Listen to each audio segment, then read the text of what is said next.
가을은 추수의 계절이죠. 올해도 하나님께서 우리에게 많은 풍년을 주셨습니다. 그런데 쌀의 생산량이 많아지면서 걱정이 되는 게 있다고 그럽니다.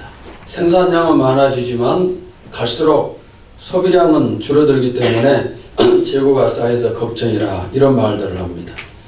풍년이면 남아 돌아서 걱정이고 흉년이면 부족해서 걱정이고 이래도 걱정 저래도 걱정들이 많습니다.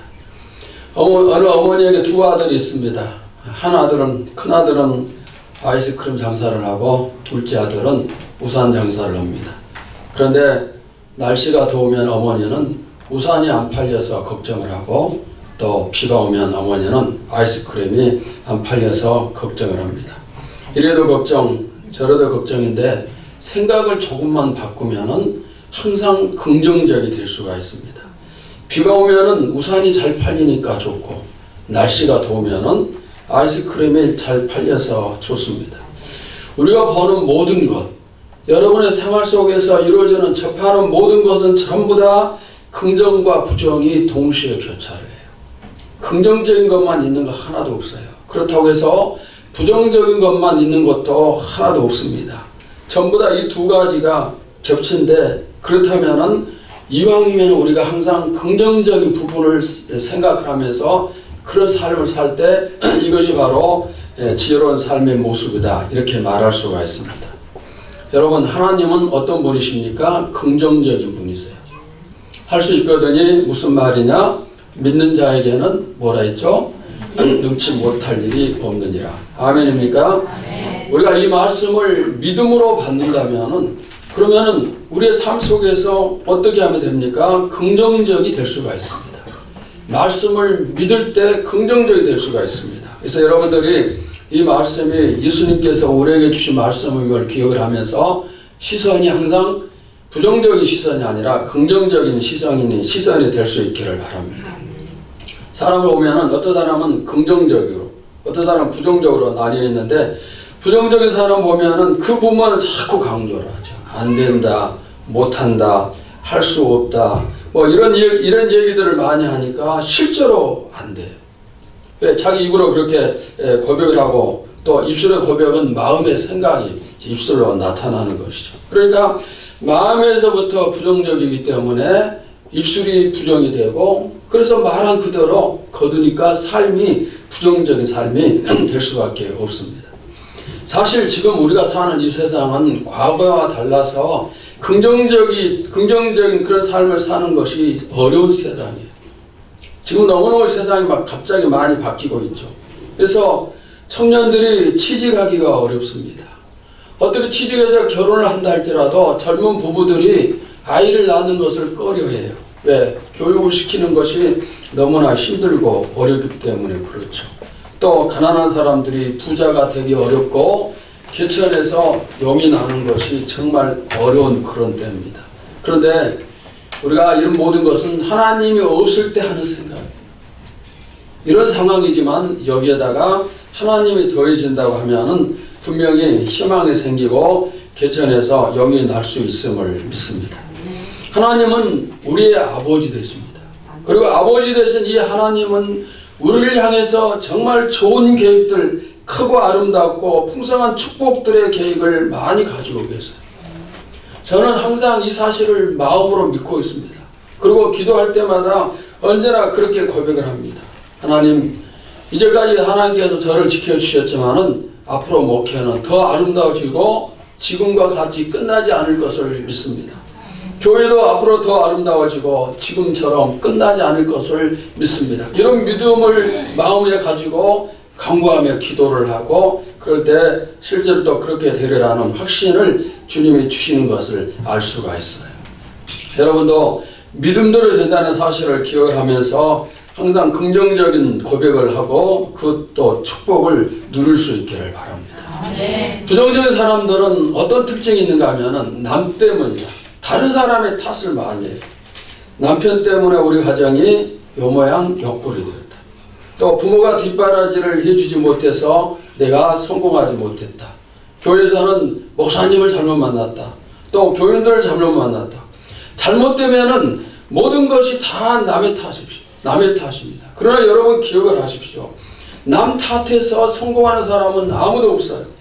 반대로 내 탓이고 하나님이 이렇게 해주셨습니다. 이렇게 하나님 탓과 내 탓으로 돌리는 사람들은 성공을 해요. 나 때문에 어려워진 것이고 하나님 때문에 고난을 당하는 것이에요. 제가 하나님 때문에 하나님 탓이다 이런 얘기를 하면은 좀 이상한 생각이 들겠죠. 제가 며칠 전 요셉을 묵상을 해봤습니다. 그가 총리가 된 후에 형들을 만납니다. 그런데 요셉은 형들에 의해서 형들이 죽이려고 계획을 세웠다가 그를 애국으로 팔아 넘겼죠. 근데 나중에 총리가 오르고 형들이 요셉을 만났습니다. 형들의 과거 일이 생각나기 때문에 이제 요셉이 우리를 죽이지 않을까 걱정을 하면서 용서를 빌 때 요셉이 뭐라고 얘기를 했습니까? 바로 그 모든 일은 당신들이 한 것이 아니고 누가 하셨다? 하나님이 하셨다. 하나님이 하셨다는 겁니다. 형들이 요셉을 팔아 넘긴 게 분명하죠.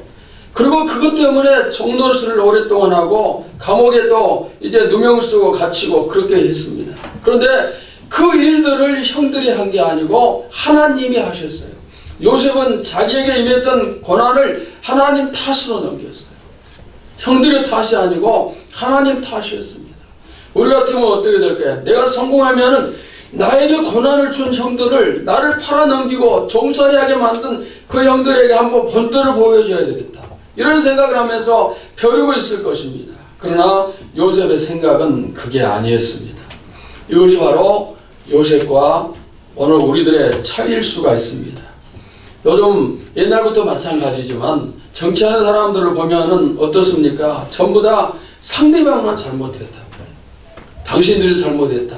또 당신들이 잘못했다. 이렇게 서로 상대방만 잘못했다고 얘기를 하니까 잘 될 수가 없어요.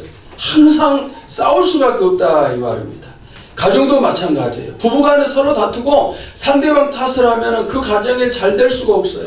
교회도 마찬가지예요. 교회도 목사와 교인들 간에 서로 상대방 탓을 하면은 좋은 교회가 될 수가 없다 이 말입니다. 그러면 어떻게 해야 될까요? 우리 가정이나 우리 교회나 우리나라가 잘 되기 위해서는 항상 누구 탓을 해야 됩니까? 내 탓이고 또 누구 탓? 하나님 탓. 상대방 탓이 아니에요. 내 탓이고 하나님 탓이다 이 말입니다.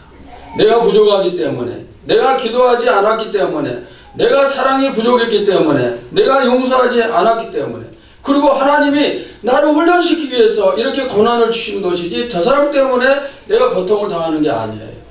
이런 자세를 저와 여러분이 가질 수 있기를 바랍니다. 목회하면서 또 여러분 신앙생활 하면서 우리가 깨달음을 많이 얻죠. 그런데 저도 이런 깨달음을 얻었어요. 어떤 일이 생기면 왜 이런 일이 생겼을까? 먼저 원인을 찾죠. 그리고 그 원인의 대부분은 보면은 다른 사람 때문에. 그런데 이렇게 다른 사람을 탓하는 게 그게 절대 해답이 아니라는 사실을 알았어요. 해답이 아니에요. 다른 사람 탓이 아니고 내 탓이에요. 나를 하나님께서 더 좋게 만들기 위해서 또 우리 공동체를 더 좋은 공동체로 만들기 위해서 어려움을 주시고 고난을 주시는 거예요. 요셉을 총리로 삼기 위해서 종노릇 시키고 감옥에 들어가게 하신 것이지 그냥 무조건 아무 계획 없이 고난만 주시기 위해서 하나님은 그렇게 하신 게 아니에요. 진짜 신앙인들은 이 사실을 전부 다 깨달았습니다. 욥을 보십시오. 모든 것을 전부 다 잃어버렸죠. 그런데 그 욥이 모든 것을 잃어버리면서 하나님께 뭐라고 고백을 합니까? 자신이 그렇게 된 것은 하나님이 자신을 정금과 같은 그런 신앙인으로 만들기 위함이라 그랬어요. 그러니까 누구 탓이죠? 하나님 탓이에요. 하나님께서 그렇게 해주신 거예요. 그리고 이 탓은 하나님을 나쁘게 생각하는 것이 아니고 하나님 탓인데 그 하나님 탓을 통해서 나를 회복시키고 축복하시기 위한 더 좋은 계획이 있다는 거예요. 우리들도 이 사실을 깨달을 수 있기를 바랍니다. 여러분 가정에 어려움이 오면은 하나님 탓이에요. 그리고 그 하나님의 탓은 더 좋은 가정으로 만들기 위한. 내 자신에게 어려움이 오면은 하나님의 탓이에요. 그것은 나를 더 좋은 신앙인으로 만들고 훈련을 시키고 그 과정이 끝났을 때 나를 축복하기 위한 그런 좋은 하나님의 계획이에요. 항상 우리가 이런 자세를 가질 수 있기를 바랍니다. 아멘. 올해 우리가 매주마다 주일마다 성경 한 곳씩을 요약을 해서 살피고 있는데 요즘 우리가 살피는 성경을 보니까 그 내용들이 전부 다 비슷하죠.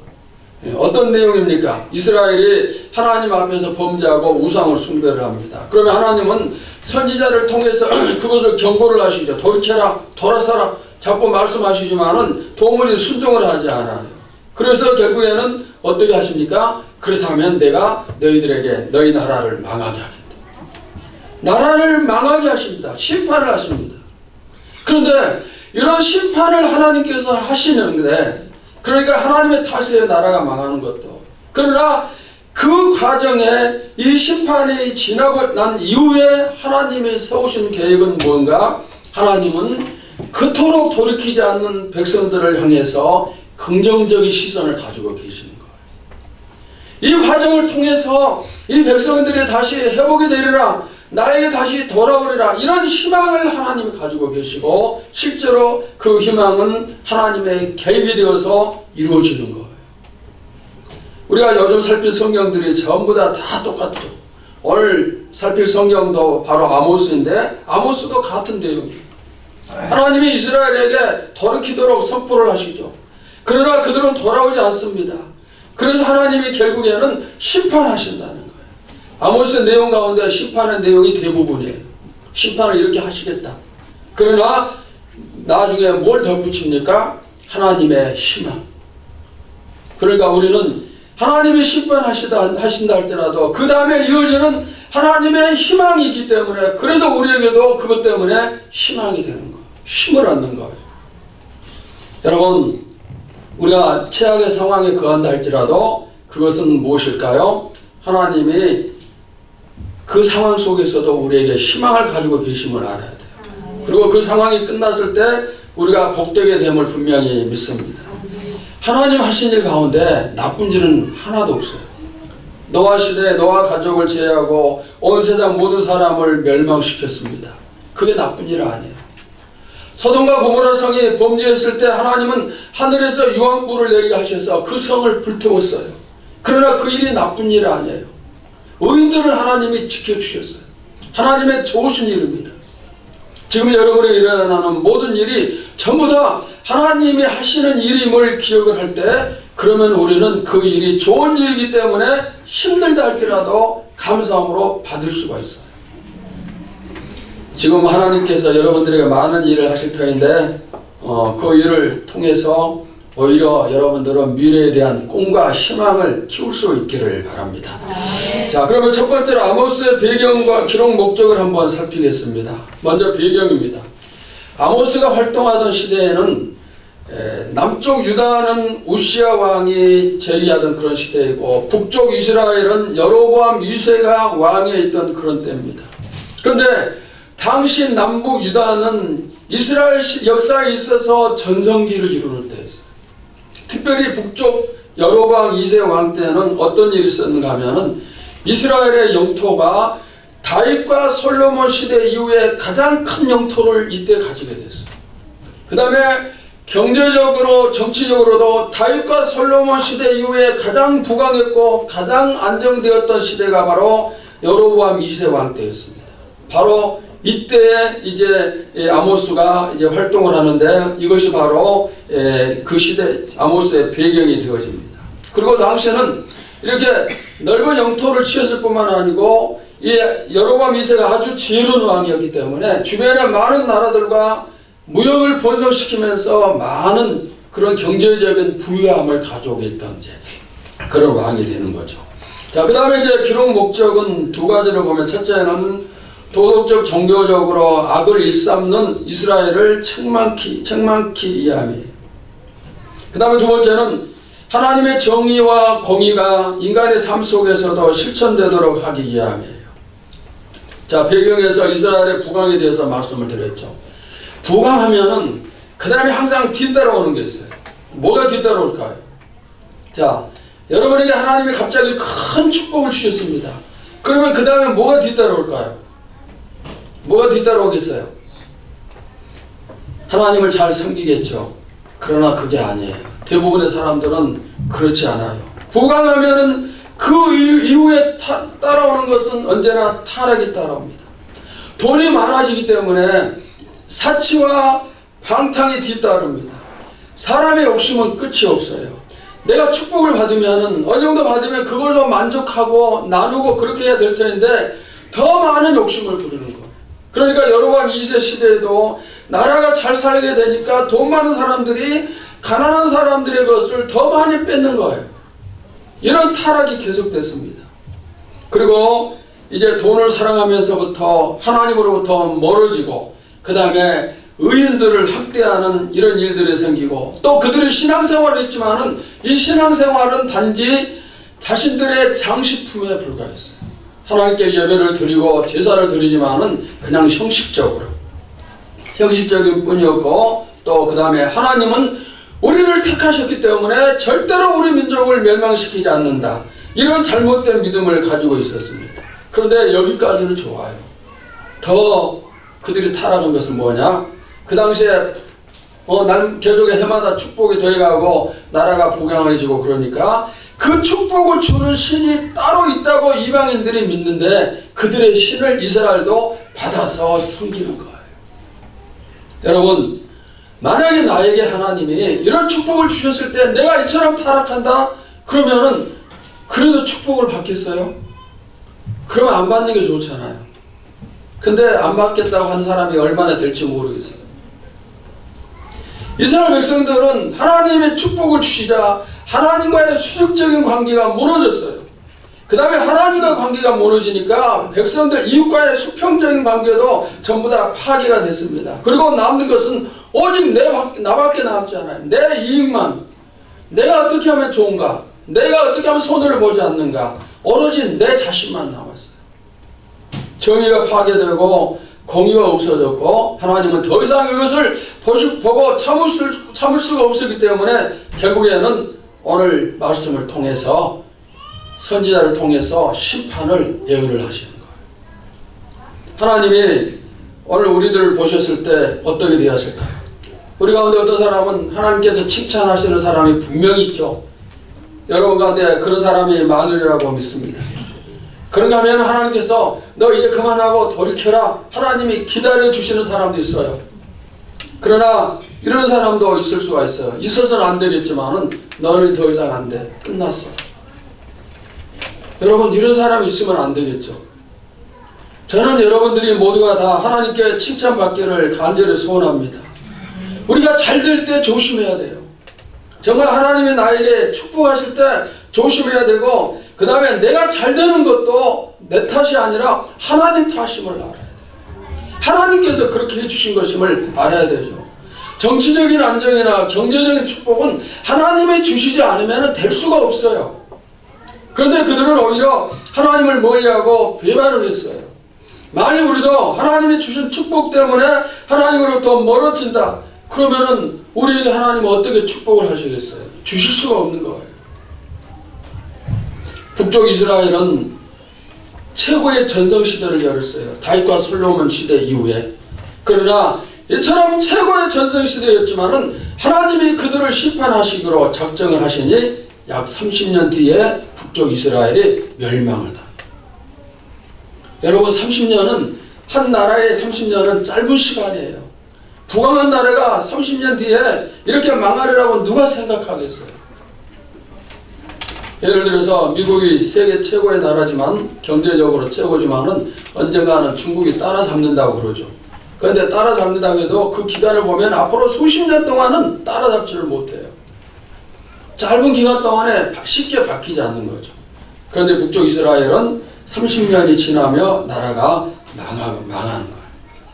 그러니까 여로보암 2세 당시에 그들이 받았던 축복은 정말 큰 축복처럼 보였지만은 사실 영적으로 보면 그것은 축복이 아니고 나라가 망할 징조예요. 저주했다는 것입니다. 여러분, 하나님과 늘 함께하는 것이 가장 큰 축복임을 믿으시기를 바랍니다. 내가 가지고 있는 걸 다 잃는다 할지라도 하나님이 나와 함께 하시면 나는 축복의 사람이에요. 하나님과 내가 좋은 관계임을 어떻게 알 수 있는가? 보이지 않는 하나님이기 때문에 어떻게 알 수 있습니까? 그것은 이웃과의 관계를 보면 내가 이웃을 사랑했을 때 그것은 곧 하나님을 사랑하는 것이 돼요. 앞으로 여러분들이 옆에 앉아 계신 이웃들을 더욱더 사랑하셔서 하나님과의 관계가 더 좋은 관계로 회복될 수 있기를 축원합니다. 자, 그 다음 두 번째는 이 아모스서의 구성인데 네 단락으로 구성이 되었습니다. 첫째 단락은 1장에서 2장이에요. 여기는 어떤 내용이 있는가? 남북 이스라엘과 그 다음에 이스라엘 주변의 열국에 대한 심판이 나와요. 자, 먼저 이스라엘 주변의 나라들에 보면은 어떤 나라가 있는가 하면 아람이라는 나라가 있어요. 아람 하면 생각나는 사람이 누굽니까? 나만 장군이 생각나죠? 그 다음에 블레셋은 지금 어디를 얘기합니까? 팔레스틴, 블레셋. 그 다음에 에돔, 암몬, 모압 이런 나라들이 이스라엘 주변의 여러 나라들인데 하나님이 이들을 심판하시는 거예요. 거기에 대한 예언의 말씀이 나오고 그 다음에 이어서 남과 북 이스라엘도 심판을 받으리라 이런 예언의 말씀이 나옵니다. 여러분, 이방 국가들이 심판받는 것은 너무너무 당연해요. 다른 말로 얘기하면 예수님 믿지 않는 사람이 심판받아 영벌 지옥에 가는 것은 당연한 것이에요. 그러나 하나님을 믿는 사람들이 심판받으면 안 되잖아요. 하나님께 택함받은 선민인 이스라엘이 심판을 받으면 안 되는 것이죠. 이스라엘이 심판을 받는 것은 받지 않아도 될 심판을 받는 거예요. 이방 국가는 당연히 받아야 돼요. 그러나 이스라엘은 받지 않아도 될 심판이에요. 여러분들이 신앙생활 하면서 하나님께 잘못해서 받지 않아야 될 고난을 많이 받는데 그것은 받을 필요가 없어요. 안 받아도 될 고난이에요. 내 신앙을 훈련시키기 위해서 내 믿음을 좋은 믿음으로 만들기 위해서 하나님 주시는 고난은 받아야 되지만은 내가 잘못해서 고난을 받는 것은 안 받는 게 좋다는 거예요. 다시 말하면은 고난 받을 짓을 하지 말라는 거예요. 아무 유익이 없어요. 물론 그 고난을 통해서 우리가 깨닫는 유익은 있지만은 안 받으면 더 좋잖아요. 이스라엘은 안 받고 그냥 회복이 되어지면 더 좋을 텐데 끝까지 돌이키지 않기 때문에 하나님이 이렇게 하시는 거예요. 결국에는 내가 너희를 남과 북을 심판할 수밖에 없다. 나라를 멸망시킬 수밖에 없다. 이렇게 말씀하시는 거예요. 여러분도 이런 말을 들을 수가 있어요. 이런 말을 듣기 전에 먼저 돌이킬 수 있기를 바랍니다. 우리 교회도 마찬가지예요. 우리가 맞을 필요가 없는 채찍을 맞으면 안 되겠죠. 가정도 마찬가지고 나라도 마찬가지예요. 나라가 하나님의 채찍을 맞는다면 어떤 채찍을 맞을까요? 만약 우리나라가 하나님께서 채찍을 내리실 때 어떻게 하실까요? 이스라엘을 보시면은 이스라엘의 채찍질 하실 때마다 하나님은 주변 나라를 동원해서 군사로 침범을 했었겠어요. 그리고 항복을 하고 포로로 잡히고 그 다음에 재물을 빼앗기고 고통을 당하게 하고 항상 전쟁을 통해서 채찍질 하셨어요. 그러니까 우리나라도 채찍질 한다면 남과 북이 전쟁하고 그렇게 될 수가 있어요. 그러면 어떻게 될까요? 두 나라 다 폭삭 망하는 거예요. 양쪽 다. 그러니까 전쟁이 일어나면 안 되고 그러기 위해서는 먼저 우리 믿는 사람들 그리고 교회들이 하나님 앞에 바로 서야 돼요. 회개 역사가 나타나요.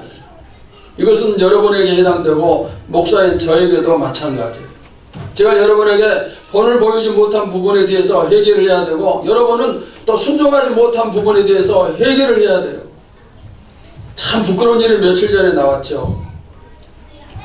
모든 TV 뉴스에 나오고 여러 신문에 다 보도되는데 어느 목사 한 사람이 다른 교회 목사를 찾아가서 칼로 찔렸어요. 그리고 서로 찔렸어요. 생명의 위협은 없지만은 병원에 입원하고 먼저 찾아갔던 그 목사는 살인 미수죄로 이제 잡히게 되죠. 근데 그 목사가 누구인 줄 아세요? 몇 년 전에 장로교 총회 속상에서 가스총을 들고 그 사건 아는 분들은 아실 거예요. 바로 그 양반이에요. 근데 참 부끄럽게도 우리 교단이에요. 합동측. 전국에 12,000교회가 넘는 교단에 총무였어요. 그분이 옛날에. 총무 때 가스총을 들고 나타나서 정말 그때 12,000교회 넘는 모든 교회 목사님들이 부끄러워가지고 고개를 들지 못했는데 이번에 또 일을 일으켰어. 물론 일이 일어나기 전에 교단을 탈퇴하고 또 교단에서 제명되고 그랬지만은 하여튼 이번에 칼 들고 간 거예요. 그러니까 또 목사들이 고개를 들지 못해요. 목사만 그런 게 아니고 교인들도 마찬가지죠. 그런 목사 밑에서 말씀을 듣고 배움을 받는데 뭐 모두 다 피스피스하고 뭐 그러겠죠.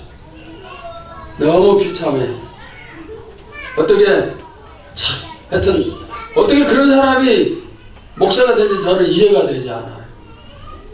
그런데 가만히 생각을 해보니까 뭐 그냥 다른 목사나 저나 비슷할 것 같아요. 왜? 정도의 차이는 있지만은 부족한 부분들이 너무 많아요. 똑같은 일은 하지 않겠지만은 그래도 하여튼 요즘 그냥 욕을 먹는 일들이 너무너무 많아요. 교회가. 그 중심에는 목사들이 있고.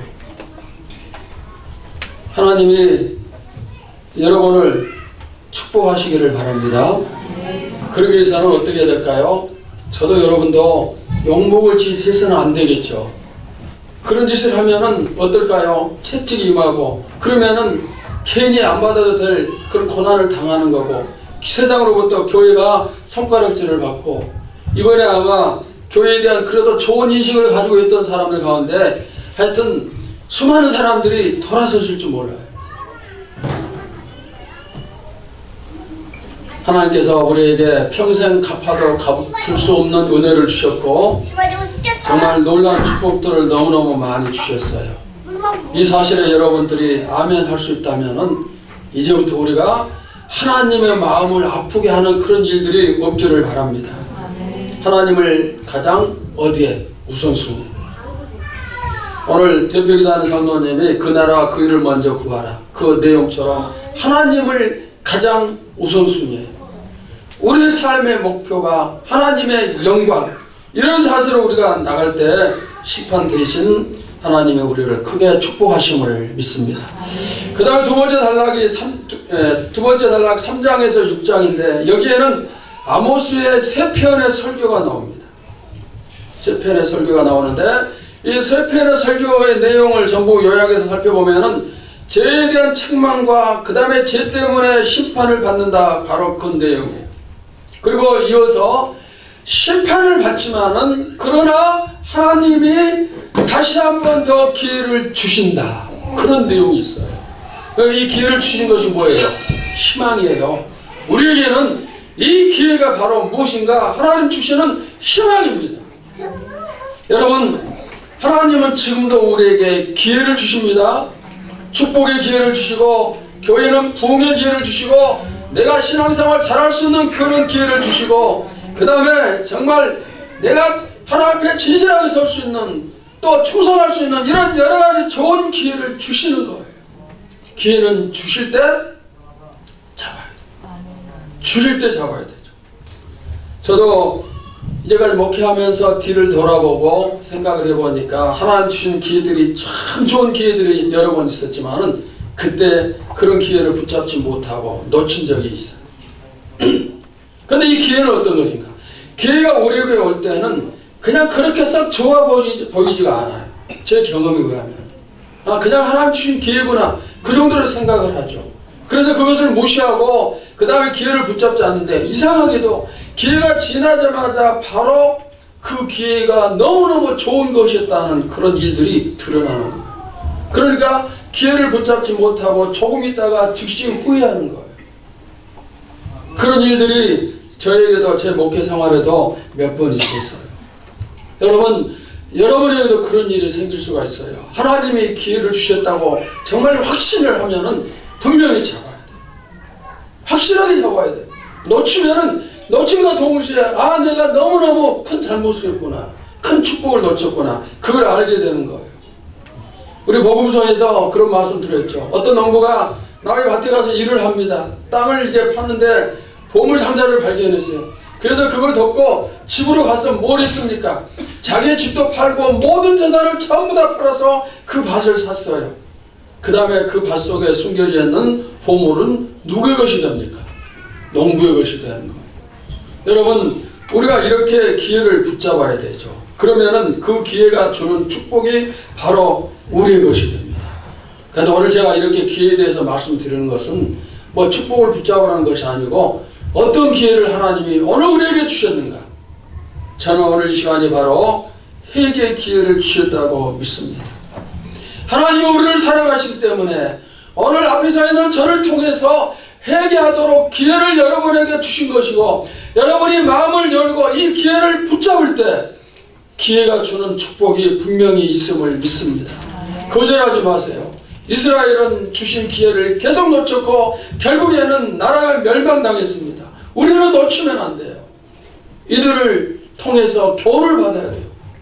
그래서 오늘 하나님이 나에게 회개의 기회를 주시는구나 이렇게 생각하며 이 기회를 꼭 붙잡고 예배가 끝나기 전에 또 오늘 하루 종일 여러분들이 이 기회를 이용해서 회개하며 돌이키시기를 주님의 이름으로 축원합니다. 그 다음 세 번째 단락은 7장에서 9장 10절까지입니다. 여기에는 5가지 환상이 나오겠는데 이 5가지 환상이 어떤 것인가? 소개만 하면 황충의 환상, 그 다음에 불의 환상, 그리고 다림줄의 환상, 그 다음에 여름 실과의 환상, 또 성전 파괴의 환상이에요. 이 5가지 환상이 나오는데 환상의 내용은 북쪽 이스라엘의 멸망 과정과 멸망 이후의 현상에 대한 바로 그런 내용이에요. 너희가 멸망한다. 그리고 멸망 후에 이런 참상, 이런 혹독한 참상을 당할 것이다. 바로 그 내용인데, 그러면 하나님은 왜 5번이나 이렇게 환상을 보여주시는가? 그것은 회개를 속히하도록 멸망이 임박했음을 보여주시는 그런 거. 여러분, 오늘 우리가 처음에 제가 말씀드렸죠. 성경을 매주 한 곳을 살피면서 계속 반복되는 내용이 무엇이에요? 뭐라고 했어요? 회개를 계속 반복했어요.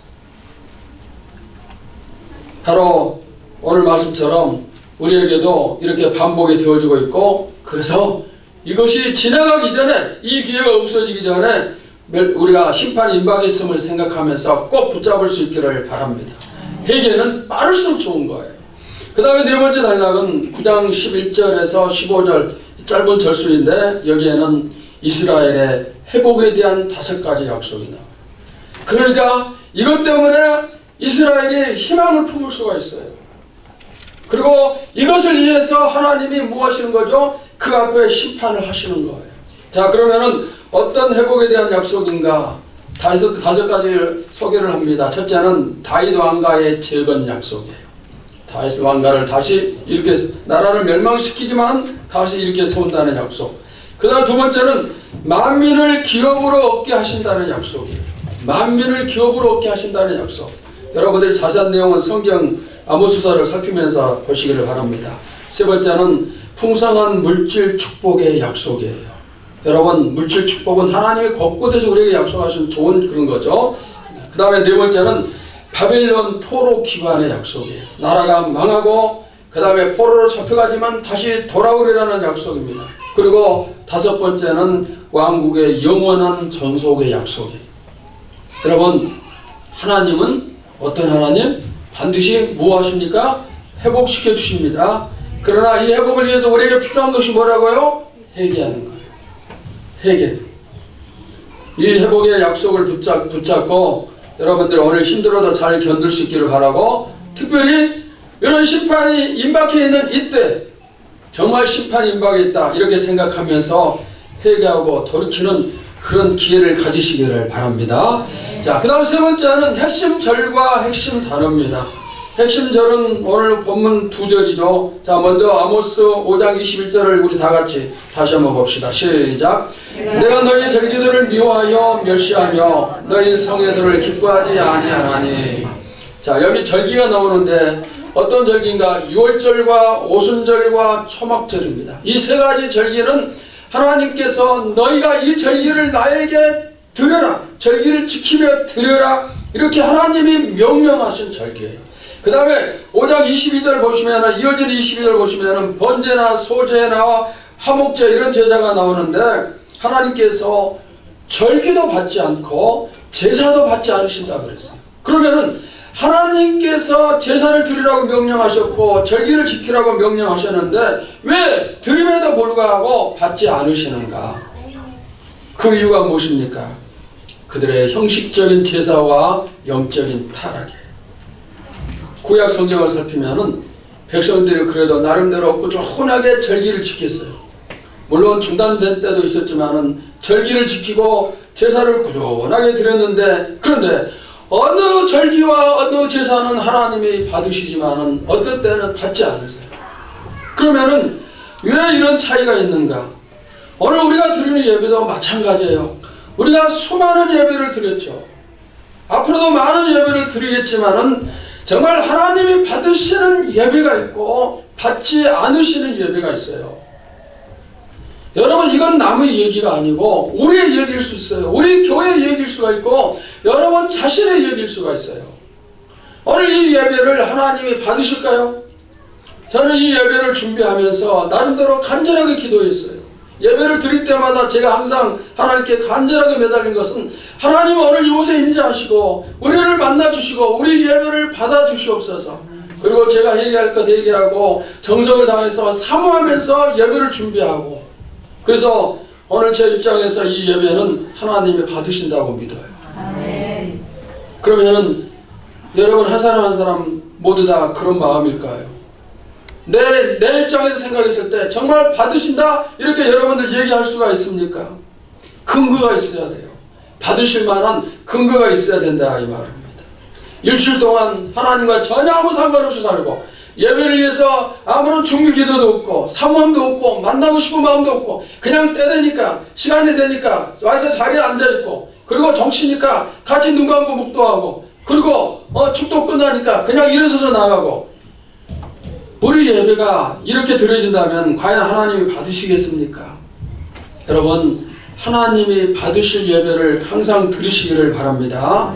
간절히 사모하세요. 하나님이 받으시길 간절히 소원하십시오. 은혜를 사모하고 하나님과의 만남이 이루어지길 간절히 요청을 하십시오. 그리고 하나님 나에게 말씀해 주시고 그 말씀이 무슨 말씀이든지 간에 내가 순종하겠습니다, 이런 자세를 가지고 이렇게 우리가 준비할 때 하나님이 받으심을 믿습니다. 아멘. 앞으로 우리 교회에서 드려지는 모든 예배가 하나님께서 다 받으시길 소원하고, 그 다음에 우리 모두 개인적인 예배도 하나님께서 다 받으시길 소원합니다. 아멘. 그러면은 이렇게 준비된 예배가 필요한데, 그러나 하나님이 받으실 예배 드리기 위해서는 그보다 더 중요한 것이 하나 있어요. 무엇일까요? 무엇이 더 중요할까요? 바로 우리의 삶이에요. 우리의 삶. 우리가 이웃을 사랑하지 아니하고 그것은 하나님을 사랑하지 아니하는 것이라고 했습니다. 또 우리 삶 속에서 이스라엘 백성들과 같은 그런 삶이 계속 되어지면서 예배 준비만 잘해서 예배를 드린다고 해서 하나님이 받으시겠는가? 하나님이 기뻐하지 않으신다 그랬어요. 기뻐하지 않으신다. 우리의 예배가 실패가 없기 위해서는 뭐가 필요해요? 우리의 삶이 필요합니다. 자, 그 다음에 핵심절 두 번째는 아모스 5장 24절입니다. 여기도 다 같이 봅시다. 시작. 오직 정의를 물같이 공의를 마르지 않는 강같이 흐르게 할지어다. 자, 여러분 문은 어떻습니까? 여기 흐른다는 말은 잠깐 흐르고 끊어진다는 그 뜻이 아니고 끊임없이 계속 흘러간다는 그런 뜻이에요. 이렇게 끊임없이 흐르는 물처럼 공의와 정의를 행하라, 그런 말씀이에요. 하나님부터 멀어지면은 그 다음에 무슨 일이 생깁니까? 불의한 사회가 되고 불공정한 사회가 되는 거예요. 악이 판을 치고 힘없는 사람에게는 억울한 일이 계속 생기고 부정부패가 판을 치는 거예요. 이것이 이스라엘 당시 시대에 일어난 그런 일들입니다. 멀어지니까 이런 일이 생기는 거예요. 여러분, 우리는 하나님 앞에서 뭐 해야 되죠? 정직하도록 합시다. 우리 교회에서 제가 수없이 강조하는 것, 하나님 앞에서 정직합시다. 하나님 앞에서 정도를 갑시다. 그것을 내가 정말 많이 강조했어요. 듣기 싫어할 정도로 많이 얘기를 했죠. 정도를 걸어가야 돼. 손해보고 이익보고 그걸 떠나서 불의와는 타협을 하지 말고 의라면은 지켜나가야 되고, 나부터서 공정한 사회를 만들기 위해서 내가 공정한 그런 사람이 되어야 되죠. 나에게 권세가 주어졌다면은 공정하게 판단을 해야 돼요. 선진국과 후진국의 차이가 무엇인가? 저는 준법 정신과 부정부패가 아닌가 이렇게 생각을 해봤어요. 선진국은 아주 적은 법일지라도 잘 지켜요. 제 조카가 미국에서 지금 목사인데 3.1교 목사님 아들이죠. 박사학위 공부를 하고 있는데 어느 날 새벽에 새벽기도 시간에 늦어서 차량을 운전하고 빨리 이제 가야 되는데 신호가 있어요. 근데 아무도 보는 사람 없고 그래서 신호를 무시하고 그냥 달렸어요. 며칠 뒤에 딱지가 날아왔어요. 그렇게 3번만 딱지 날아오면 추방이에요. 그러니까 법을 철저하게 지키는 거예요. 우리나라는 어떻습니까? 운전하면서 보면은 그냥 아직도 멀었어요. 막 갑자기 끼어들고 그 다음에 신호도 버리지 않고 좌측 우측으로 막 날아가고 또 지키지 않은 사람, 담배 피우고 밖에다 버리는 사람. 적은 것부터 우리가 법을 지켜야 되겠죠. 설선수범해야 되겠죠. 그리고 공정해야 돼요. 하나님은 공정하신 분이기 때문에 우리도 공정해야 돼요. 하나님은 의로우시니까 우리도 의롭게 돼야 돼요. 남은 법을 지켜야 되지만 나는 안 지켜도 된다. 이러면은 전부 다 똑같은 생각을 가지고 있기 때문에 안 되는 거예요. 내가 먼저 지킬 때 정의롭고 공의로운 사회가 되는 거예요. 그 다음에 핵심 단어는 공입니다. 이 공이라는 단어는 이것은 공정성을 얘기하면서 동시에 여기에 더 포함되는 것이 있습니다. 뭐냐? 하나님 말씀에 순종하면서 이웃에게 의로운 삶을 살라는 이런 내용까지 포함을 시킬 수 있어요. 공정성, 그 다음에 말씀의 순종과 이웃에 대한 삶, 다 여기에 포함이 되어집니다. 여러분, 하나님과 올바른 관계를 유지하면 이웃과의 올바른 관계가 유지가 돼요. 그런데 우리가 남에게 너무 인색하면 하나님과의 관계가 깨어지는 거예요. 공의로움이 아니에요. 자, 이 공의에 대해서는 앞에서 말씀드렸기 때문에 이만 마치고, 네 번째로 중요한 내용입니다. 간단하게 몇 가지 요점만 말씀드리겠습니다. 첫째는 하나님의 심판은 이방인이나 이스라엘을 불문하고 모두에게 동일해요. 누구나 이 심판에서 벗어날 수가 없어요. 하나님이 나를 택하시고 구원 주셨으니까 나는 벗어난다. 아니에요. 여러분, 제가 교회에서 자꾸 강조한 것, 하나님께서 우리에게 구원을 주시면 그 구원은 끝까지 책임져 주신다는 사실을 강조했어요. 절대로 틀린 말이 아니에요. 그러나 이것을 나쁜 방향으로 악용하는 사람들이 있습니다. 어떤 것입니까? 자, 내가 구원을 받았으니 하나님이 구원을 지켜주신다? 책임져 주신다. 그렇다면 내가 멋대로 살아도 되겠구나. 죄를 지어도 괜찮고 나쁜 짓을 해도 괜찮고 내 멋대로 살아도 괜찮고. 아주 위험한 생각이에요. 이런 생각이 바로 누구의 생각이었어요? 오늘 본문에 나타나는 이스라엘의 생각이 바로 우리하고 똑같은 이 생각이에요. 하나님은 공정하십니다. 우리가 이스라엘 백성과 같은 이 생각을 버리지 않으면은 우리에게도 공정하신 하나님이 채찍질 하시는 거예요. 그러니까 이것을 버리고 하나님 앞에 바로 서야 돼요. 그 다음에 두 번째, 형식적인 예배는 하나님과 정상적인 관계를 이룰 수가 없어요. 공의로운 삶이 뒷받침되는 예배를 하나님이 받으십니다. 삶이 곧 예배예요. 아무리 우리가 많은 예배 드려도 하나님이 기뻐하시지 않으면 끝이에요. 소용이 없어요. 삶이 제대로 됐을 때 하나님이 기뻐 받으시죠. 그래서 내게 성경 지식이 많고 교회 오래 다니고 또 그 다음에 중직을 맡고 그게 중요한 것이 아니고 세상에 나가서 소금이 되고 빛이 되는 것이 더 중요해요. 세 번째, 징계는 하나님의 자녀라는 표시예요. 남의 자식이 뭘 하든 상관을 하지 않아요. 왜? 나하고 상관없는 그런 남의 아이이기 때문에. 그러나 우리 집 아이가 잘못하면 채찍질하고 바르게 이끌어가는 거죠. 혼을 내는 겁니다. 왜? 그 아이가 잘 되도록 사랑하기 때문에 그런 거예요. 마찬가지로 하나님도 우리에게 그렇게 하세요. 여러분, 하나님이 나에게 징계를 내리고 하나님 나에게 어려움을 주실 때 교회를 떠나면 안 돼요. 떠나는 사람들이 많아요. 요즘 가난한 교인들이 많아요. 무슨 뜻입니까? 가난을 거꾸로 하면 안 나가. 교회를 안 나가는 사람들이 많은데 그들을 가리켜서 가난한 교인이라고 그래요. 여러분, 가난한 교인이 되면 안 돼요. 살아도 교회 안에 있어야 돼요. 교회 안에 구원이 있지 교회 밖에 있는 게 아니에요.